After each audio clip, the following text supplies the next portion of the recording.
Bonjour. Si l'homme a appris à haïr, alors il peut apprendre à aimer. Ces quelques mots, prononcés par Nelson Mandela, sont la base de cet exposé. En effet, depuis 1848 et la proclamation de la Seconde République, la fraternité fait entièrement partie de la devise de notre pays. Mais, avant toute chose, laissez-moi vous rappeler ce qu'est la fraternité. La fraternité est le lien qui unit tous les êtres humains entre eux, quels qu'ils soient. Un lien solidaire qui fait que tous les humains doivent s'entraider. Malheureusement, de nos jours, dans une population française qui n'a jamais été aussi nombreuse, la division des Français, elle, n'a jamais été aussi importante. C'est pourquoi les actes racistes, homophobes, antisémites, les discriminations et inégalités ne cessent d'augmenter.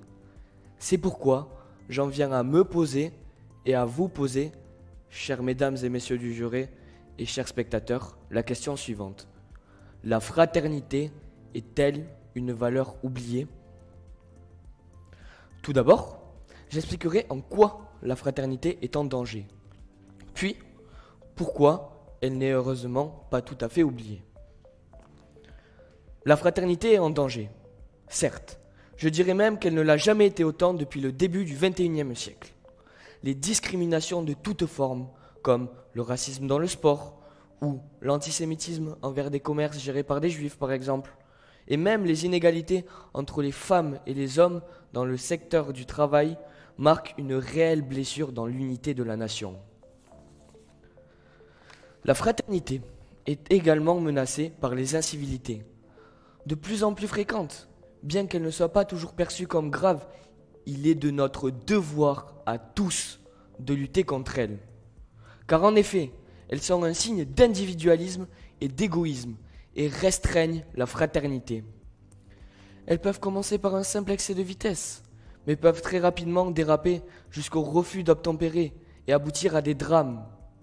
Pourtant, la loi est la même pour tous. Cela dit, le peuple n'est pas seul responsable des actes antifraternels. Oui, vous l'avez bien compris, je parle ici de l'État. Car, d'après l'article 823.9 du Code pénal, est puni de 5 ans d'emprisonnement et de 30 000 € d'amende le fait de faciliter ou de tenter de faciliter par aide directe ou indirecte l'entrée, la circulation ou le séjour irrégulier d'un étranger en France. Or, ces étrangers, comme nous les appelons, ne viennent pas ici par hasard. Ils sont le plus souvent en détresse, fuient la misère et la guerre, dans l'espoir d'une vie meilleure dans notre pays. Les aider est-il un délit ? Je vous pose la question à vous qui m'écoutez. D'après l'association SOS Méditerranée, plus de 300 migrants meurent chaque année dans la mer. Je vous le demande, comment pouvons-nous prétendre défendre la fraternité et rester insensibles à leur sort ? Après ce premier aperçu assez sombre sur la question, je voudrais être maintenant plus rassurant. La fraternité est loin d'être oubliée pour une large partie des Français, rassurez-vous. Plusieurs exemples nous le démontrent. J'en parlais à l'instant, nous devons respecter la loi. Mais, et oui, il y a un mais, lorsque la loi nous empêche d'exercer notre devoir qu'est la fraternité, alors peut-être devons-nous désobéir ?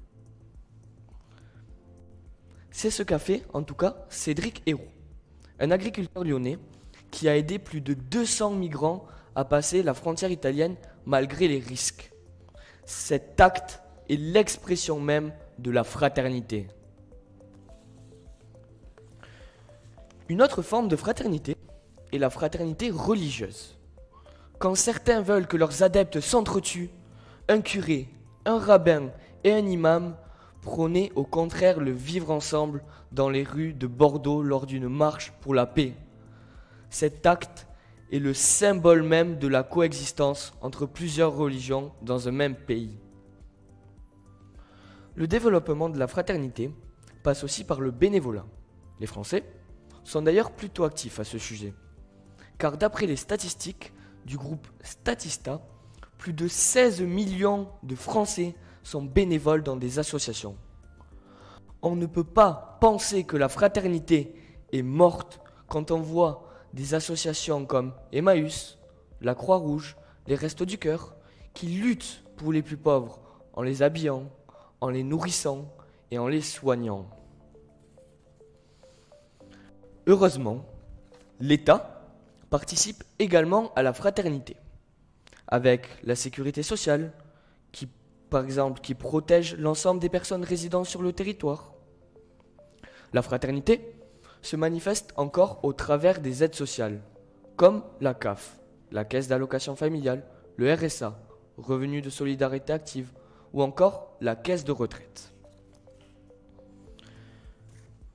Ironie du sort, mesdames et messieurs, la date de ce concours tombe un 14 février, fête de l'amour, où le bonheur individuel entre deux êtres est d'ordinaire mis à l'honneur. Mais cette année, et si nous faisions les choses différemment? Et si au contraire de prôner l'amour individuel, nous prônions l'amour collectif? Et si nous nous aimions tous les uns les autres? Peut-être n'y aurait-il plus de conflits sur cette terre. Chères mesdames, chers messieurs les jurés, chers spectateurs, pour conclure, je dirais que l'idée que j'ai de la fraternité est de l'écrire avec un grand F, le même grand F que dans France. Et cette fraternité est l'affaire de nous tous ici présents. Femmes, hommes, chrétiens, juifs, musulmans et que sais-je, plus encore. C'est notre devoir de faire perdurer la fraternité. Bien qu'elle soit parfois fragilisée, bafouée, insultée, tant qu'il restera des gens pour la défendre, la fraternité ne sera pas oubliée. Et pour que vive la France, vive la fraternité. Je vous remercie.